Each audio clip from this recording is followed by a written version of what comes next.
নমস্কার বন্ধুরা, welcome to একটু ঘুরে আসি। আজকে দীঘা পার্ট 4-এ আপনারা দেখতে পাবেন ওল্ড দীঘা, মোহনা, শঙ্করপুর, তাজপুর এবং ধ্বংসপ্রাপ্ত ঝড়ে যে ওল্ড তাজপুর, সেই তাজপুর এবং ন্যায়কালী মন্দিরের যে রহস্য রয়েছে, ন্যায়কালী মন্দির প্লাস তার যে রহস্য হিস্ট্রি, সেটা তার সঙ্গে পাবেন মন্দারমণির হোটেল সম্বন্ধেও তথ্য থাকবে। কী কী এখানে এলে কী কী ভালো ভালো রিসর্ট আছে, তার কন্ট্যাক্ট নাম্বার ডিটেলস আমার ডেসক্রিপশনে থাকবে।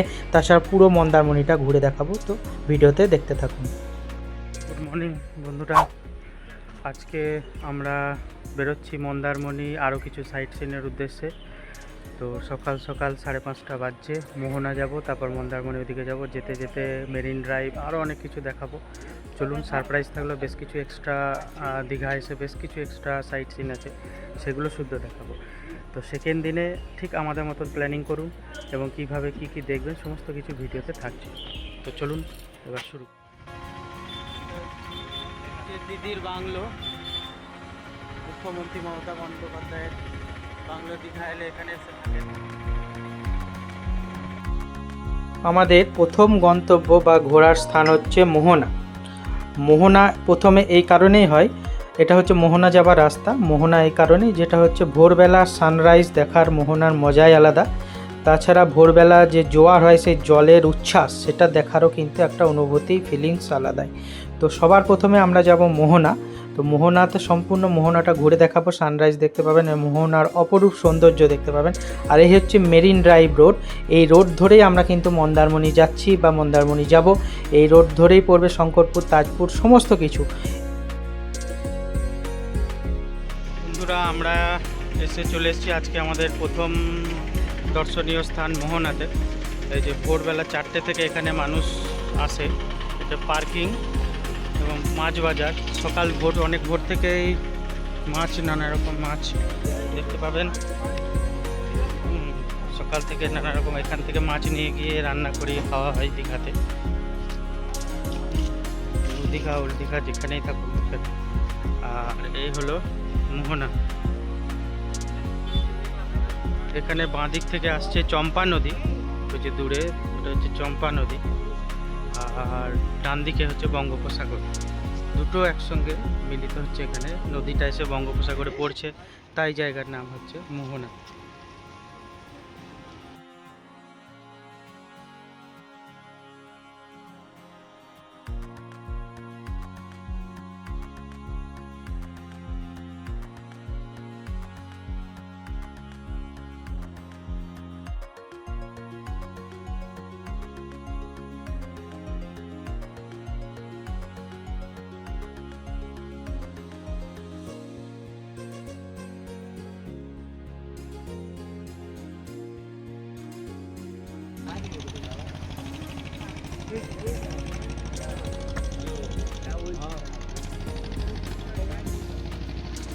বাঁ দিকে হচ্ছে নদীটা, আর ডান দিকে এদিক থেকে গোটাটাই হচ্ছে সমুদ্র, যে বালিতে চলছি আমরা। দিকটা পুরোপুরি সি বিচের মতো, একদমই পুরো সি বিচ। যেমন রোদ ভালোই আছে।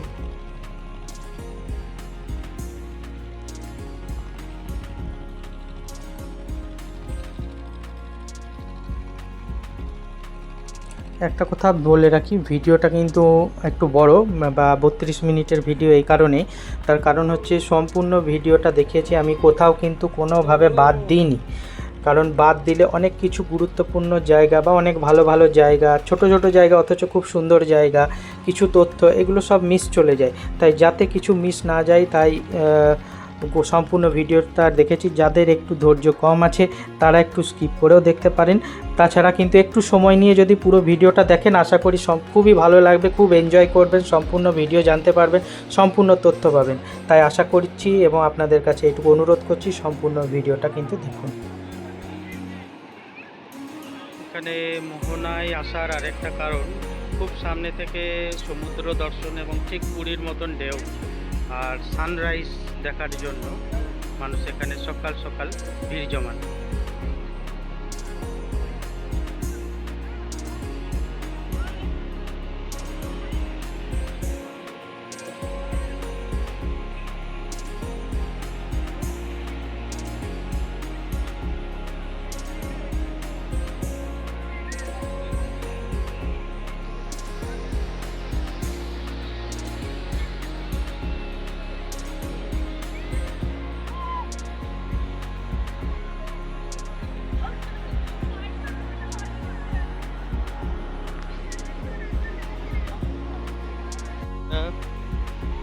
ভালোবাসার রোমাঞ্চকর মজাই আলাদা।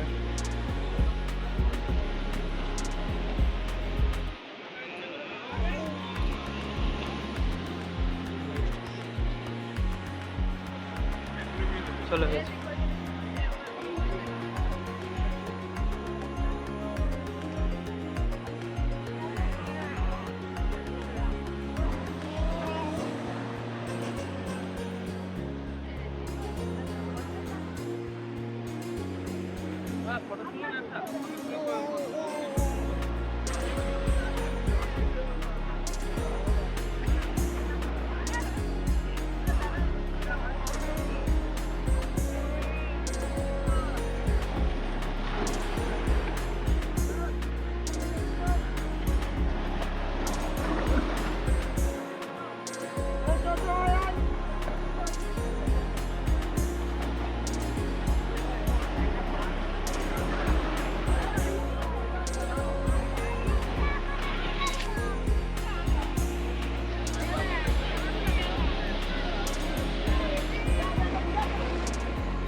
জল চলে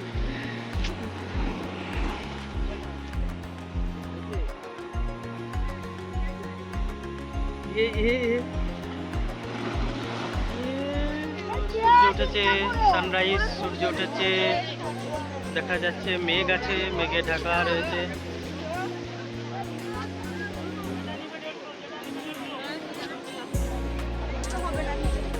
সমুদ্রের পাড়ে 100 টাকা করে সুন্দর সুন্দর শাখা, সবাই কিনতে ভিড় করছে। 100 টাকা করে একদম র শাখা।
আমরা এবার মন্দারমণি প্রবেশ করেছি।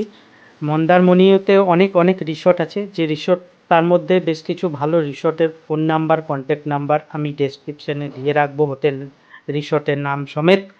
আর মন্দারমণিতে বিশেষ করে ঘোরার বলতে আলাদা করে একটাই মাত্র রোজ ভ্যালির যে সি বিচ আছে সেটাই আছে। তাছাড়া কিন্তু এখানে আলাদা করে দীঘাতে যেমন new Digha sea beach, old Digha sea beach, এখানে কিন্তু সেরকম নেই। প্রত্যেকটা রিসর্টের কিন্তু নিজস্ব নিজস্ব সি বিচ আছে। যারা যে রিসর্টে বা হোটেলে উঠবেন, প্রত্যেকটা রিসর্টের কিন্তু নিজস্ব সি বিচে আপনারা আনন্দ উপভোগ করতে পারবেন। তো দেখুন, আমরা মন্দারমণি সম্পূর্ণ ঘুরে দেখাচ্ছি। বন্ধুরা, আমরা চলে এসেছি মন্দারমণিতে। তো মন্দারমণির রোজ ভ্যালি বিচ, এটা বর্তমানে নাম হচ্ছে সানসিটি। তো প্রথমে আমরা এই সানসিটি অর্থাৎ রোজ ভ্যালির যে বিচ সেটা দেখাবো। মেন গেট দিয়ে ঢুকতে মানা আছে, তো অবশ্যই কিন্তু। আর আপনারা দীঘা থেকে যখন আসবেন, আমি সাজেস্ট করবো কিন্তু অটোতে আসবেন। তাছাড়া দীঘা থেকে মন্দারমণি সস্তায় খুব কম খরচে কিন্তু বাসে আসা যায়। তো বাসে আসলে আপনারা মাঝখানে তাজপুর, শঙ্করপুর বা এই যে মেরিন রোড দিয়ে গোটাটা দীঘা থেকে আসা অবধি মন্দারমণি পুরো মেরিন রোড এবং অপরূপ সুন্দর। মোহনা, মেরিন রোড সব গোটা রাস্তাটা সুন্দর। ওই রাস্তাটা পুরোটা বাসে এলে দেখতে পাবেন না। তাই সাজেস্ট করবো একটু খরচা করে, একটু কষ্ট করে অটোতে আসুন। গাড়িতেও আসতে পারেন, তো অটোতে অনেক কম খরচা হবে, মোটামুটি 1200 থেকে 1400-1500-র মধ্যে আপনারা অটো পেয়ে যাবেন। ভালো সার্ভিস, ম্যাক্সিমাম 8 থেকে 9 জন অটোতে চলে আসবেন। তো চলে আসতে পারেন। এবার আমরা পুরোটা ঘুরে দেখাচ্ছি। রোজ ভ্যালির প্রপার্টি ছিল,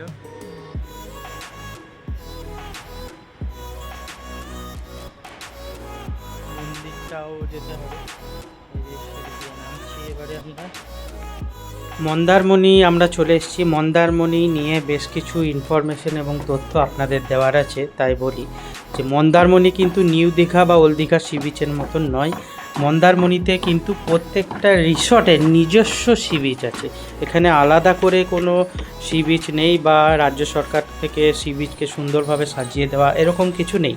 এখানে কিন্তু প্রত্যেকটা যাদের নিজস্ব নিজস্ব রিসর্ট আছে, সেই নিজস্ব নিজস্ব রিসর্টের ছবি আপনারা যে ইউটিউব বা বিভিন্ন জায়গায় মন্দারমণির যে সামুদ্রিক দৃশ্য, অপরূপ দৃশ্য দেখতে পান, সেগুলি কিন্তু প্রত্যেকটি হোটেলের, প্রত্যেকটি রিসর্টের নিজস্ব কিন্তু সি বিচ। আর আমরা যে সি বিচ আছে এটা সবার জন্য খোলা। এটা এই সি বিচটা কিন্তু কোনো মানে একজন বা কোনো এক নির্দিষ্ট রিসর্টের নয়। এটা কিন্তু রোজ ভ্যালির ছিল, বর্তমানে রোজ ভ্যালির নাম সানসিটি হয়েছে। তো এটা কিন্তু সর্বসাধারণের জন্য সবসময় ওপেন থাকে, খোলা থাকে। এই রিসর্টে কিন্তু এই সি বিচে আসতে আপনাকে রোজ ভ্যালি বা সানসিটির কোনো বুক করতে হবে না। এটা আপনারা মন্দারমণি আসলে এই সি বিচেই ঘুরতে পারবেন। তাছাড়া যে অটোওয়ালা বা গাড়ি বার বুক করে আসবে, তারা এই সি বিচেই আপনাকে মন্দারমণিতে নিয়ে আসবে। আর যদি আপনারা মন্দারমণিতে থাকতে চান, তাহলে আপনারা, আমি ডেসক্রিপশানে নাম্বার দিয়ে দেবো বেশ কিছু ভালো ভালো রিসর্টের, সেই রিসর্ট বুক করে আপনারা থাকতে পারবেন। মূলত মন্দারমণি আমাদের ইয়াং জেনারেশন ছেলে মেয়েদের জন্য খুবই ভালো। যারা কিছু সময় কাটাতে, কিছু আনন্দ করতে, কিছু মজা মস্তি করতে আসতে চান, তাদের জন্য কিন্তু মন্দারমণি বেস্ট।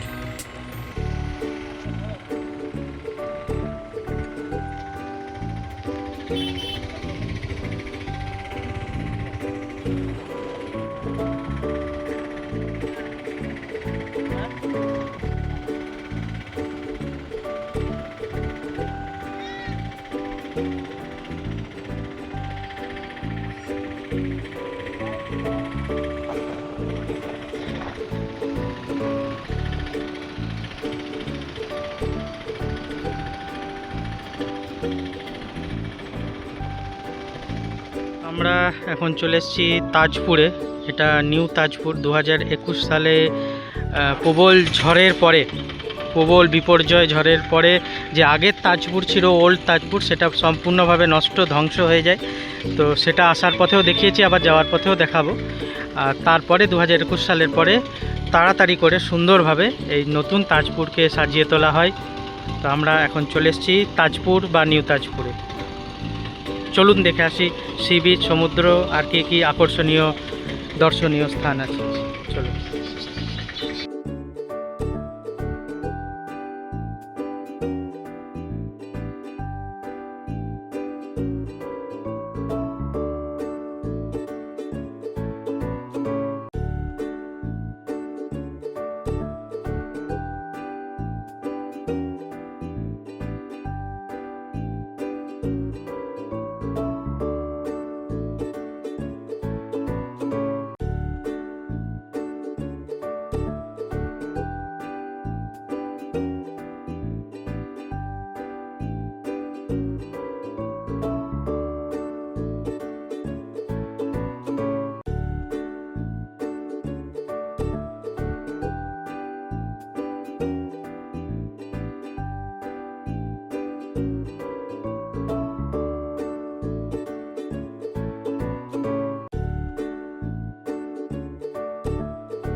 ওল্ড তাজপুর।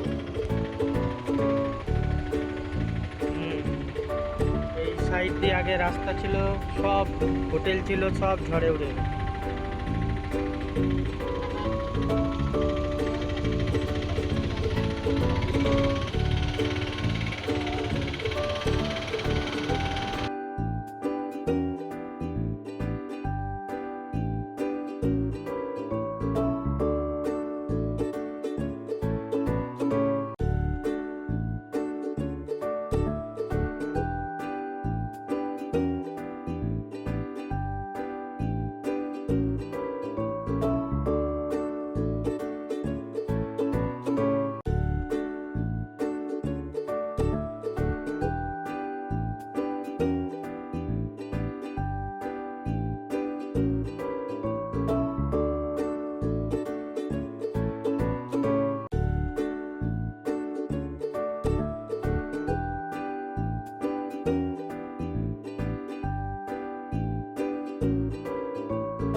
আমরা চলে এলাম তাজপুর থেকে শঙ্করপুরে। শঙ্করপুরটা খুব সুন্দর সাজানো শুনলাম, তো দেখি কেমন সুন্দর, আপনাদেরকেও দেখাচ্ছি। আমরা এখন রয়েছি শঙ্করপুর।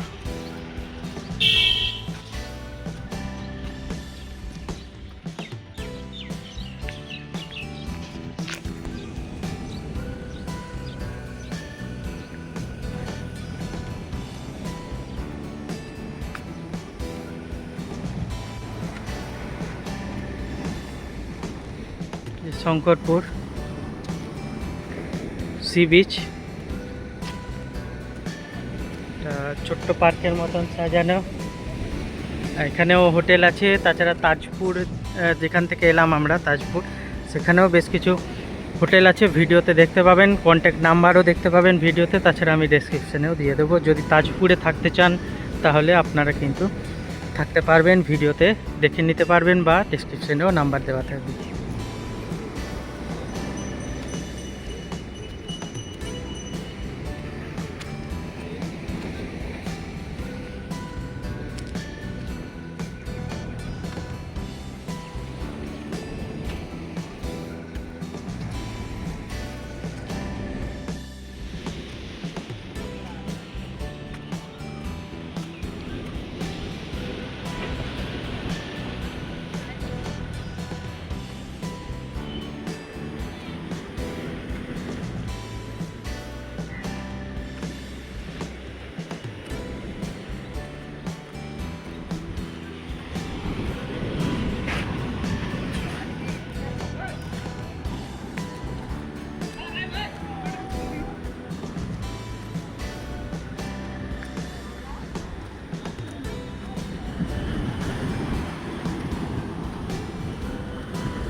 আমরা চলে এলাম এবারে নায় কালী মন্দিরে। এই মন্দিরে একটা অলৌকিক কাহিনী ঘটনা রয়েছে। যারা ভগবান বিশ্বাস করেন না তারাও কিন্তু বিশ্বাস করতে বাধ্য, এবং সে অলৌকিক ঘটনা চোখের সামনে দেখে তাদেরও এক প্রকার চক্ষুর চড়ক গাছ হয়ে যেতে পারে। তো এরকম কথা কেন বললাম, কারণ এর কাহিনীটা শুনলে বা এখানে এলেই আপনারা বুঝতে পারবেন। এই গোটা চত্বরটাই কিন্তু সমুদ্র ঘেরা, গোটা চত্বরটা সমুদ্র মনেই হচ্ছে নোনা জল। এখানকার সাধারণ মানুষ মিষ্টি জল বা নর্মাল জলের অভাবে ভুগছিলেন। তখন সেই সমুদ্রের সঙ্গে এক প্রকার মা লড়াই করে যুদ্ধ করে এই জায়গাটুকু কিন্তু আলাদাভাবে ঘিরে দিয়েছিলেন যে সাধারণ এখানকার গ্রামের মানুষ যাতে উপকৃত হন, জল পান। দেখবেন এই যুদ্ধর সময় লড়াই করতে গিয়ে মায়ের কিন্তু বাঁ হাত চলে যায়, তাই দেখতে পাচ্ছেন মন্দিরে মা কিন্তু ডান হাতে ধরে আছে কাটারি, ডান হাত রয়েছে, কিন্তু বাঁ হাত আপনারা দেখতে পাচ্ছেন কি, বাঁ হাত কিন্তু নেই। এই বাঁ হাত লড়াইয়ের সময় চলে গেছে এবং বাঁ হাত মা খোয়ানোর পর এখানে লজ্জায় মা কাউকে আর বাঁ হাত দেখাননি, তাই চাদরে ঢাকা সবসময় থাকে। এখনও অবধি দেখতে পাবেন যে গোটা মন্দিরের যতটুকু এরিয়া, তার বাইরে গোটা জলটা, সমুদ্রের যে জল, সব জল কিন্তু নোনা জল। শুধুমাত্র এই ঘেরা এইটুকুর মধ্যে একটা পুকুর দেখতে পেলেন, একটা জলাশয় দেখতে পেলেন, তার একমাত্র জল কিন্তু মিষ্টি। ওই একটি জলই কিন্তু মিষ্টি, তাছাড়া কিন্তু এর আশেপাশে যত দূরই আপনি যান না কেন সব জল কিন্তুই নোনা। এবং এইটা সম্ভব হয়েছে মা সেই সময় সমুদ্রের বিরুদ্ধে লড়াই করার জন্যই, তাই এই কালী অন্যায়ের বিরুদ্ধে লড়াই করেছিলেন মা, তাই এই কালীকে অন্যায়ের বিরুদ্ধে লড়াই করার জন্য ন্যায় কালী বলে বলা হয়। এখন ওল্ড দীঘায়, আর ওল্ড দীঘার ঠিক পেছনে আমাদের রয়েছে দিদির বাড়ি, হচ্ছে বিশ্ব বাংলার বাড়ি। এখানে টিএমসির যত বড় বড় মিনিস্টার বা মুখ্যমন্ত্রী মমতা ব্যানার্জি যখনই দীঘা আসেন তখনই কিন্তু এখানে থাকেন। এবং এখান থেকে একদম সামনেই দেখুন সৌন্দর্য রয়েছে ওল্ড দীঘার সি বিচ। তো এবার আমরা ওল্ড দীঘার সি বিচ আপনাদের দেখাবো। আর যারা দীঘা এসেছেন ঘুরতে, সাইট সিন ঘোরার জন্য, আমি এর আগে ভিডিওতে অলরেডি বলতে থেকেছি যে কিভাবে ঘুরবেন। যদি না বুঝতে পারেন ভিডিও শেষ অবধি দেখবেন। ভিডিও শেষে আমি পরপর একদম পরপর প্রথম দিন কোথায় যাবেন, দ্বিতীয় দিন কোথায় যাবেন এবং কি কি ঘোরার আছে প্রথম দিনে, দ্বিতীয় দিনে কি কি ঘোরার আছে সব বলবো, তাই আর বুঝতে অসুবিধা হবে না। চলুন এবার ওল্ড দীঘার সি বিচটা দেখি।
প্রচুর ডেভেলপমেন্ট হয়েছে, অনেক অনেক অনেক ডেভেলপমেন্ট হয়েছে, এখনও হচ্ছে।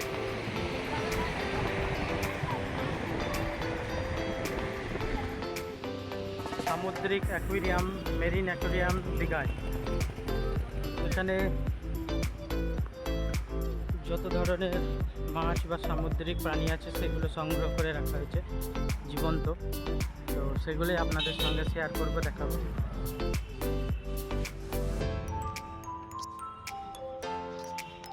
ডাইনোসরের কঙ্কাল মতো করা হচ্ছে, স্কেলিটন অফ ওয়াইল। আচ্ছা,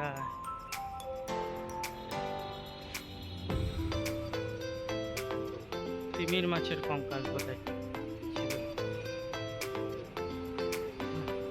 ফটোগ্রাফি। আমরা কুলফি নিচ্ছি 10 টাকা করে, প্লেন ফেলে দাও, আর কোনো ফ্লেভার দিয়ে ফেলে হচ্ছে 20 টাকা। খুবই ভালো, সস্তায় এবং খুবই ভালো খেতে। টেস্ট কেমন? ভালো টেস্ট বলছে, ভালো টেস্ট, খেতে পারেন। দীঘা মন্দারমণির সাইট সিনে পার্ট 4 এখানেই সমাপ্ত হলো। পার্ট 5-এ আপনারা সমস্ত নিউ দীঘা সি বিচ দেখতে পাবেন। আশা করি এই ভিডিওটি আপনাদের ভালো লেগেছে। ভালো লেগে থাকলে লাইক, শেয়ার, সাবস্ক্রাইব করুন এবং অবশ্যই কমেন্ট বক্সে কমেন্ট করুন।